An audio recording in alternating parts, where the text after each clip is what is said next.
यीशु ने कहा, संसार में तुम्हें क्लेश मिलेंगे। ये वैसे ही प्रतिज्ञा है, जैसा बोओगे वैसा तुम काटोगे। शत्रु बिल्कुल भी खुश नहीं है कि आज आप यहाँ आए हो। वो खुश नहीं है कि मैं यहाँ आज मौजूद हूँ। और ईमानदारी से कहूँ तो ये कमाल की बात होगी यदि हम ये जान पाते कि कितने लोग पूरी तरह यहाँ आने की इच्छा रखते थे, पर कोई विरोध उनकी राह में आया और उन्हें पता नहीं था कि इससे कैसे गुजरना है। आप जानते हैं, बाइबल में लिखा है कुलुस्सियों 3 में कि हमें अपना मन बना लेना चाहिए और उसे बनाए रखना चाहिए।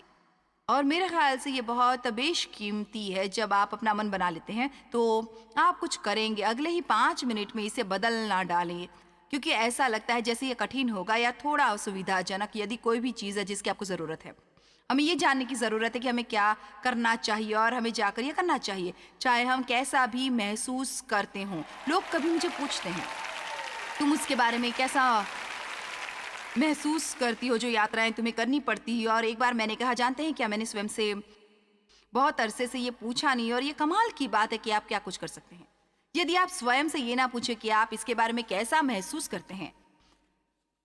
मैं स्वयं से नहीं पूछती कि मैं अब कसरत करने के बारे में क्या सोचती हूँ, क्योंकि मैं बस जानती हूँ कि मुझे कुछ मिलेगा जो इसका विरोध करेगा। अब शायद आपको ज़्यादा विरोध ना मिले यदि आप अपने जीवन में कुछ करने की कोशिश करें।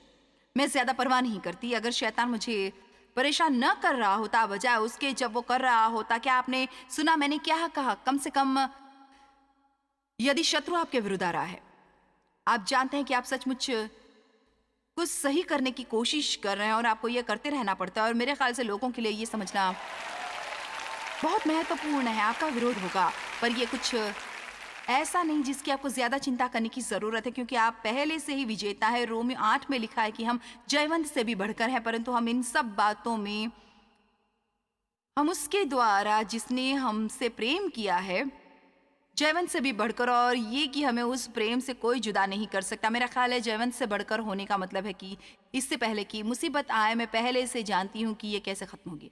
और इसका मतलब ये नहीं कि हमें इससे गुजरना पसंद है, पर यहाँ है एक अच्छी खबर, हम इसे गुजर सकते हैं और दूसरी ओर से निकल सकते हैं।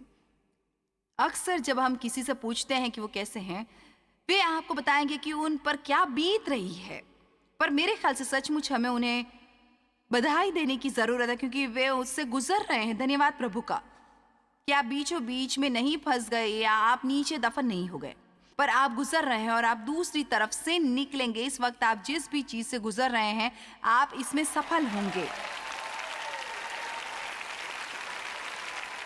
आप जिस भी चीज़ से इस समय गुजर रहे हैं, आप दूसरी ओर निकलेंगे।